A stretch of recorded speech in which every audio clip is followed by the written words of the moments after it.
Hello everyone and welcome back guys to my very first race on GT Sport. My very first proper league race, and obviously I know I've done a fair bit of online on this game. Today we're here for the ILR even, sorry, GT Sport League in the Group 2 cars, obviously the Super GT class of cars. We're starting at the back for this one. I'm not actually too sure how the grid ordering works. I don't know if it's reverse championship or what, but we are starting at the back for this one there, and it has been a fairly poor start on the whole, but we'll hopefully be able to, there's no way we can move down the order in this race. Honestly, for this one, I hadn't been able to put too much practice in. Obviously, you guys have sort of seen, if you follow this channel a lot, you will have seen sort of fairly incremental uploads of GT Sport over the last couple of weeks, but I hadn't really played it for about 3 weeks prior to this. It obviously just goes to show how much I sort of record miles in advance on the whole as well. Yeah, hopefully, on the whole, in this race, we sort of just keep it nice and clean and tidy, and we sort of just get thrown straight into the action as well here. We're all over the back currently of Owen White, 13 in P11 there. But yeah, these races are usually around an hour long on the whole, probably just a little bit under than that. It's around 30 laps a race of the tracks in these cars. These cars are very, very quick on the whole. They're only about, what, 20 seconds on a Formula 1 car? I mean, you can see how quick they are. Obviously, it really just goes to show for what is effectively a normal car, if you will. But we do get past Owen White nice and early on there, and we're now up into P11 of this race, now closing up the back of Aussie, so hopefully we can try and get past him nice and quickly as well. And yeah, the aim for me honestly was just to try and survive this one. I really didn't know what to expect in terms of this car in longer stints or anything like that, so I just wanted to see what I could do and just make it to the end of this race. It didn't really have any more sort of expectations for myself other than that. You can see on lap 2 that we're all over the back now of Aussie as well, and he's not going to be able to get the best run through the head here. He's going to unfortunately lose the back end, get way too early on the power on the way out, and that means we're going to sneak to the outside now up into P10 of this race. So a fairly decent start for myself, making up a position a lap so far. Here we have got some very, very quick drivers in this league up towards the front of the field as well here. So there's no way we're going to be fighting for wins or anything like that in these races on the whole. But yeah, as we move out on towards the back straight here, we are now up safely into P10. I can only apologise for the horrific lag on Elgato there as we came into the pit lane, but we would come in for our first pit stop on the end of a lap at 9 there. We did come back out in the very last place of this race. I know a couple of guys have been able to get the car a little bit further in the opening stint there. Yeah, hopefully, it should be a fairly simple showing apart from that. Now up onto lap 13, we are now up into P9 of this race. We've got Vectro running very, very wide out onto the back straight there. The Astro is, well, I think all the drivers basically agree Suzuka is not a particularly good track to lead race on this game. The Astro turf is just absolutely ridiculous. It is just impossible to go anywhere near on the whole, and obviously if you do make mistakes, you're basically going to cost yourself. You can run ever so slightly wide and smooth and cost yourself like 15 seconds on the whole, with just how ridiculous it is. But yeah, Vectro does hold on to the position as we go through 130 yard. We're now on towards the front straight here. We're going to be able to get a very, very good run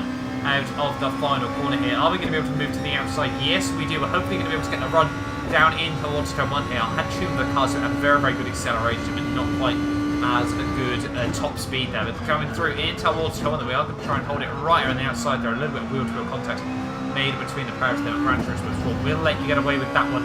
And we now are on the inside for the next corner there. He tries to hold it around the outside there. We probably could have actually cut across there. It wasn't actually alongside me anymore, but we gave him the room, and now we're up into P8 of this race there. He does run a little bit wide in my rear view mirrors there. Yeah, now up into P8. It would be P7 by the time he came through for my second pit stop of the day, that on lap 19. And honestly, it was just a very quiet race on the whole for myself. We were trying to make the 2-stop work, whilst most of the guys were actually trying to go for a 3-stop. And with how low down we started in qualifying, I never really sort of felt I was able to hit my full pace throughout a lot of this race. So hopefully, towards the end, we should be able to move up the order just a little bit on the whole there as well. I'm pretty certain this league as well limits you to 50 litres worth of fuel, so you can't overfuel the car or anything. So obviously it does mean that most races will be a 2 or 3-stop race here. But yeah, unfortunately then, I made a big mistake. I didn't think to put the car down the fuel modes at all. So unfortunately, now we're on to lap 20. I was effectively running 1 lap down on fuel, but we would slowly make our way back up the order then, now up into P6 of this race by a lap 21 here. So we were still doing quite well on the whole here. But yeah, as I said, unfortunately we had cocked up our pit stops there. I had cocked up the fuel ever so slightly on the whole, which is very, very frustrating on the whole. By lap 28, you can just see how much that AstroTurf really does cost you. You've got to be so careful. You've got to just tiptoe over it there. But yeah, unfortunately, we just did not have the tyres or the pace to try and make it right the way through. On the end of lap 28, we are, well, actually, we completely underfueled the car. They're 2 laps short in the end because Jamie hadn't quite lapped me just yet in this racer. He will lap me by the time I made another pit stop, unfortunately.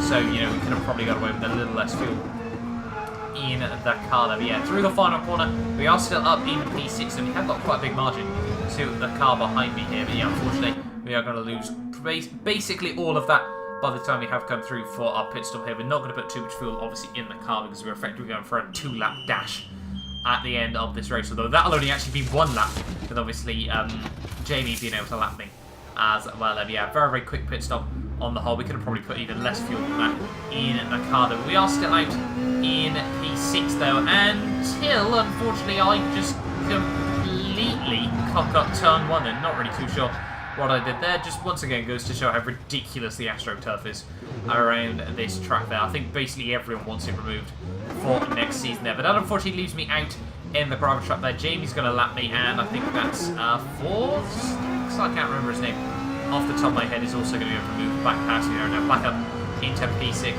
of this race. But yeah, as we skip on then in towards the final couple of corners there, it would be P7 in my very first race in ILR. Obviously ILR, I think did it right the first time there. But yeah, hopefully you know, you guys have sort of enjoyed this video. Obviously GT Sport League racing is something I really want to get into as well here, but obviously I'm still doing a lot of F1 as well, and I think honestly F1's probably going to be my main focus at the moment as well. But yeah, I really, really enjoyed that race on the whole. There we are then, down towards the line. It's going to be 12th to 7th. I will certainly take that on the whole. Gutted I made that mistake on the final lap though, you know, what could have been P6 as well. But yeah, hopefully for the next few rounds we should be able to get more consistency, quicker and everything like that as well, and obviously hopefully be able to try and pile on the pressure in the final 3 rounds, I think it is, of this season. But yeah, there we are then. As you can see, Jamie won ahead of I think actually James was actually able to jump him. Red Jam season was able to jump him in the final couple of laps of the race as well there. CJ though is still up there. It's me in P4, Michael Davies in P5, 4 to 6 in 6th, myself 7th, MK Bourne 8th, Vectro 9th, Owen down in P10 there, and I think it was Aussie and Mr. Costa that both also retired from the race. But yeah, hopefully you know you guys have enjoyed this video. Make sure you like and subscribe if you're new around here as well, and you do want to see more content coming from the channel. But hopefully I will see you guys next time for a brand new video.